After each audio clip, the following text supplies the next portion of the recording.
So in my opinion, if a person is unable to do something by themselves and live in peace by themselves for a week, a month, and why not a year?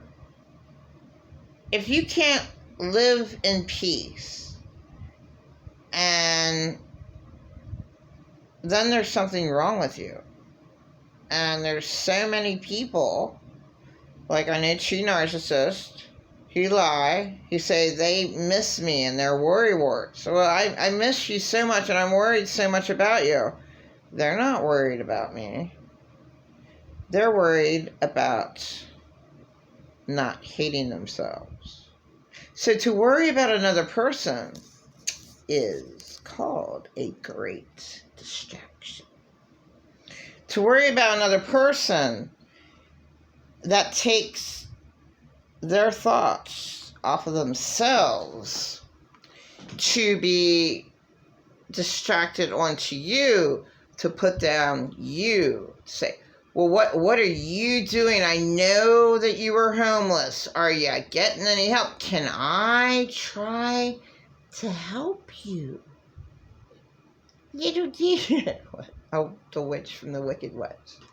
Dearie, can I try to help you?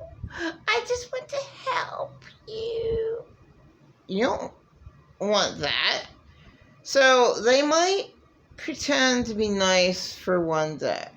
And then the next day they turn from Dr. Jekyll to Mr. Hyde. Back and forth. And you will always be arguing with an insane narcissist every single day of your life. And I just saw an incident where this woman got out of the worst relationship and jumped right back into, oh, well, this guy, he seems all right and all that. Yeah, for the first week. Yeah, sure, he's buying you subs and your soda that you want. Sure. Oh, he's so nice and sweet. Yeah, well, they will show their best side. They will pretend to be the best for you. Once they have you, like he had her, saying her commitment, saying, we'll be together. They just got together for about a week. Then he turned into a nightmare. I called you 3 times. What did you, where were you at? Taking a shower at the shelter. I had to take a shower, I had to make my bed at the shelter. But you didn't answer the phone. Why didn't you answer the phone? You didn't answer the phone. The guy even pointed at her and she, okay, and I'm saying, all right. Red flag right there. Red flag right there. Nothing. Just like my desolation with this insane narcissist that I knew met him in 1999, but we didn't talk for years and years. So you're talking about 12 years because he loved to start quarrels, so argumentative. And always putting me down. Well, you don't appreciate anything. You're so ungrateful in it, and that's. He had a really rotten mom. It's his mom screaming, attacking me all the time, always putting me down. Okay, the last thing I'm gonna say is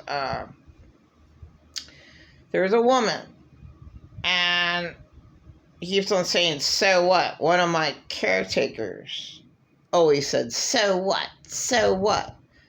Well, you paid her rent, which was $2,000. Well, so what? Well, you're making a big deal that I'm forced to live with you, and I'm living with the biggest nightmare in my life. I'm not allowed to use any of the toilet paper. I'm not allowed to open the refrigerator door. So I went downstairs in the building to use their public bathroom to take some of their toilet paper, not take a whole roll, but roll some up, put it in my pocket. and roll some up more and put it in my pocket and roll some up more so I could go maybe 3 times during the bathroom during the day and not hear this, "You're using all my toilet paper." And just think of it. Anyone who says that they are using your toilet paper, their toilet paper, and making such a big deal about it, how much of a really bad person can that be? How insanely petty, insanely tiny of a matter that you have to create a mountain out of.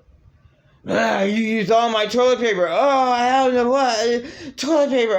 Like, toilet paper is used to be 50 cents a roll. Okay? And you have to yell and scream about that for 10 minutes. Non-stop of total insanity. That's insane. So I had to go, when we went to church, I made sure that, I grabbed as many, oh my God, they didn't have any toilet paper to church. The big rolls that they have at the shelter, I had to get the brown paper rolls. I had to take extra of that from the church. So I had to go elsewhere in order to be able to wipe myself because I couldn't use their toilet paper. Absolutely insane. Just what all the hell that a victim is forced to put up with a lying abuser. And it's total nonsense. It shouldn't be that way. And in America, if you have a problem living with someone and you have no money, there should be easier access to you comfortably to get along by yourself on your own with help from churches. And that's why I don't understand a church.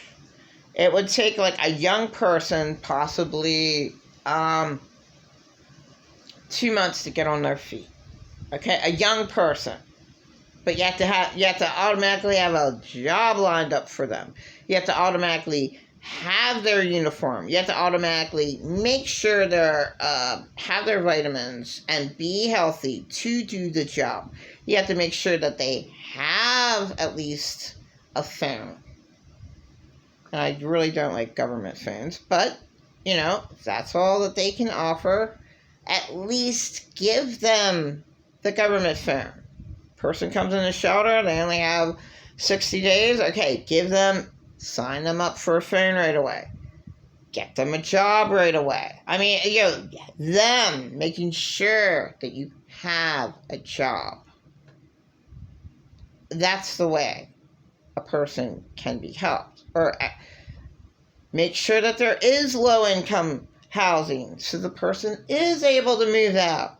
Or guess what? If they can't move out, have temporary open housing for the people who don't have any money. Okay, you stayed in the shelter for 2 months. Now you can stay here for a month for free.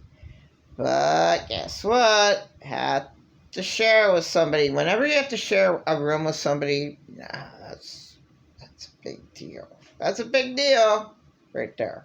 If you have to share a room with a total stranger, if you, it shouldn't be that hard to figure out how to help out a homeless person who has absolutely nothing. Give them something. Help them. They don't have any ID. What? They're supposed to get their own ID and their own Social Security card and help the person. Help them. A poor person is a victim, so help the victim out. Give it to them. Oh, I'm not going to give it to you in a silver platter. Whoa, why not just... And if they lose it, hey, that's one time only. Every single homeless person. Okay, here's your ID. Guess what?